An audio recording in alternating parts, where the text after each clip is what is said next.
Good morning, and like to thank you all again for your support and for your checking the thumbs up. And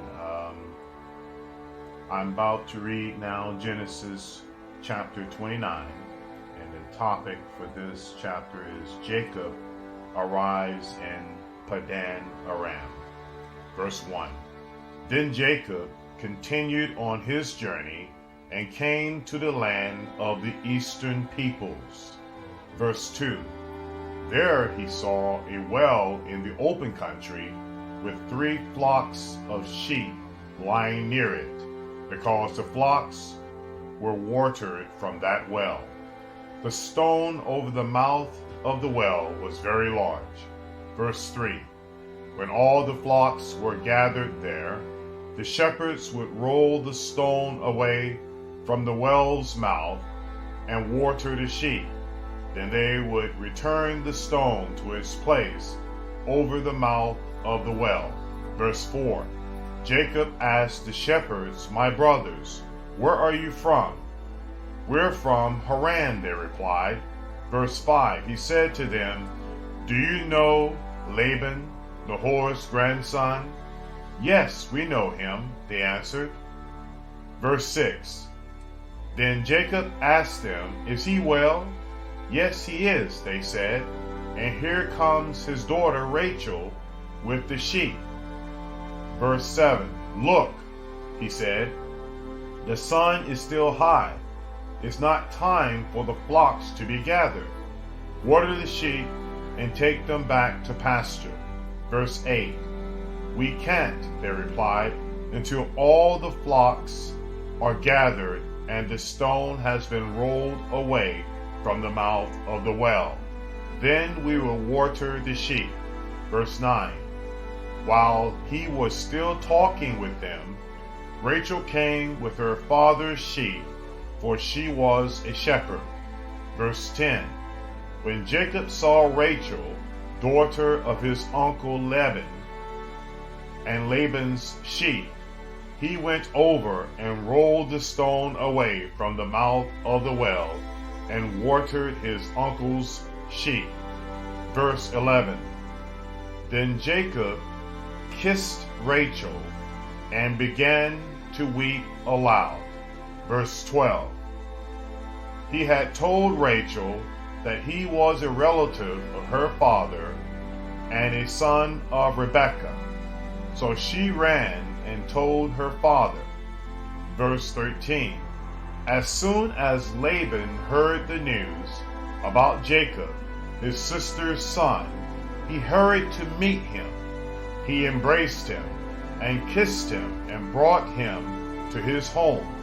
And there Jacob told him all these things.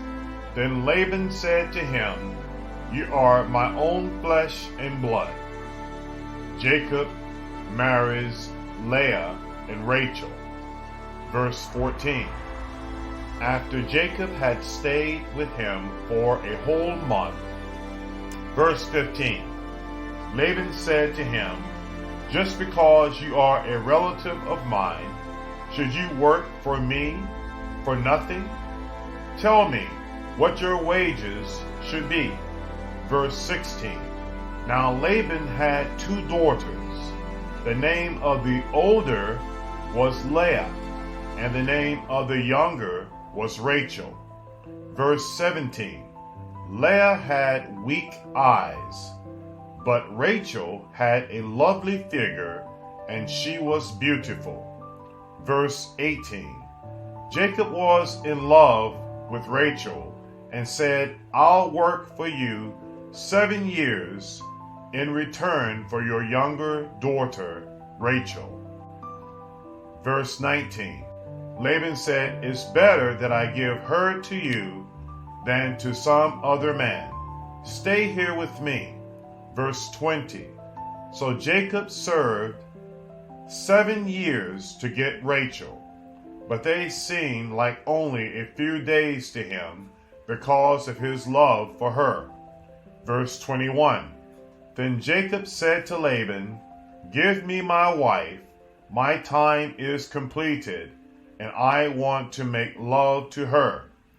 Verse 22. So Laban brought together all the people of the place and gave a feast. Verse 23. But when evening came, he took his daughter Leah and brought her to Jacob, and Jacob made love to her. Verse 24. And Laban gave his servant Zilpah to his daughter as her attendant. Verse 25. When morning came, there was Leah. So Jacob said to Laban, What is this you have done to me? I served you for Rachel, didn't I? Why have you deceived me? Verse 26. Laban replied, It is not our custom here to give the younger daughter in marriage before the older one. Verse 27. Finish this daughter's bridal week, and then we will give you the younger one also in return for another 7 years of work. Verse 28. And Jacob did so. He finished the week with Leah, and then Laban gave him his daughter Rachel to be his wife. Verse 29. Laban gave his servant Bilhah to his daughter Rachel as her attendant. Verse 30.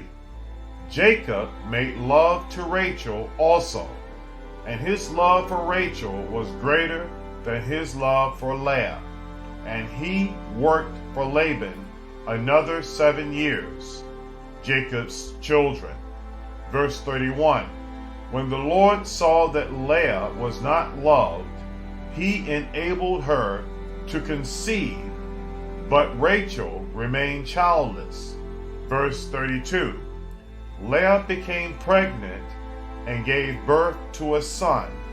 She named him Reuben, for she said, It is because the Lord has seen my misery. Surely my husband will love me now. Verse 33.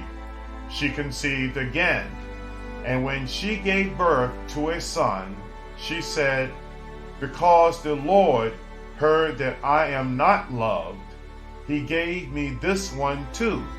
So she named him Simeon. Verse 34. Again she conceived, and she gave birth to a son. She said, Now at last my husband will become attached to me, because I have borne him 3 sons. So he was named Levi. Verse 35.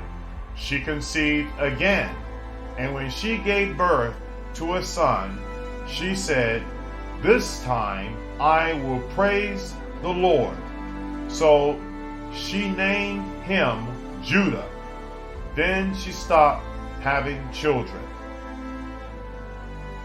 This is the end of the reading of Genesis chapter 29.